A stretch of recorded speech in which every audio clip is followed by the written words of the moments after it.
বাজার থেকে আসলাম, আমি আর তোমার দাদা ভাই দুজনেই বাজারে গেছিলাম। এবার কি কি এনেছি তোমাদেরকে একটু দেখাই। এই দেখো, আলু এনেছি, মোটামুটি একটু আলুর দাম কমেছে। পেঁয়াজ এনেছি, পেঁয়াজেরও একটু দাম কমেছে। এখন তো পেঁয়াজ 40 টাকা করে, জানি না তোমাদের ওখানে কত করে। আর এই কড়াইশুঁটি নিয়ে এসেছি বাজার থেকে। কড়াইশুঁটিটা না আমরা খুব বেশি খাই, জানো তো। হ্যাঁ, ঠিক বলেছো। কড়াইশুঁটি কড়াইশুঁটি ছাড়া খেতে আমরা আমাদের খুব চলে খেতে না, জানো ভালোবাসি। তো। হ্যাঁ, আমার কড়াইশুঁটি খুব লাগে, তাই কড়াইশুঁটি কড়াইশুঁটি ছাড়া নিয়েছি। তো তোমার কোনো দরকারই হয় না। হ্যাঁ, এই কুমড়ো নিয়ে আসলাম, কুমড়োরও একটু দাম কমেছে। আর কদিন ফুলকপি খেতে পারবো জানি না, একটা ফুলকপি নিয়ে আসলাম। তোমার দাদাভাই আর আমি দুজনেই বাজারে গেছিলাম, তা দুজনেই বাজার করি। আর এই বেগুন নিয়ে আসলাম, বেগুন।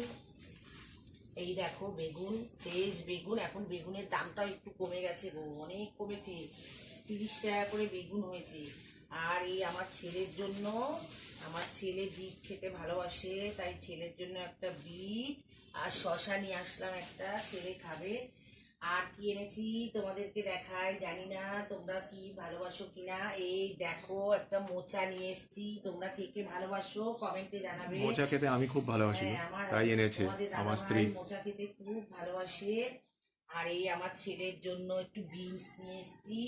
হ্যাঁ, বিনস, ওর একটু গাজর বিনস দিয়ে ওকে একটু তরকারি করে দিতে হয়। ও তো নিরামিষ খায়, তোমরা সবাই জানো, বলেছিলাম একবার, হয়তো ভুলে গেছো।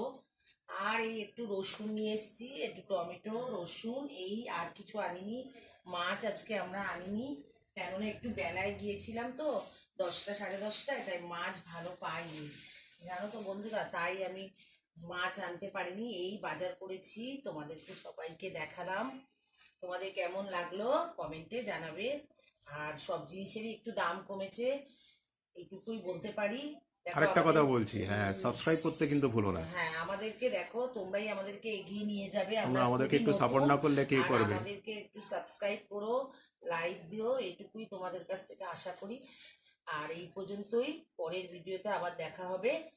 তোমরা ভালো থেকো, এটুকুই ঠাকুরের কাছে প্রার্থনা করি।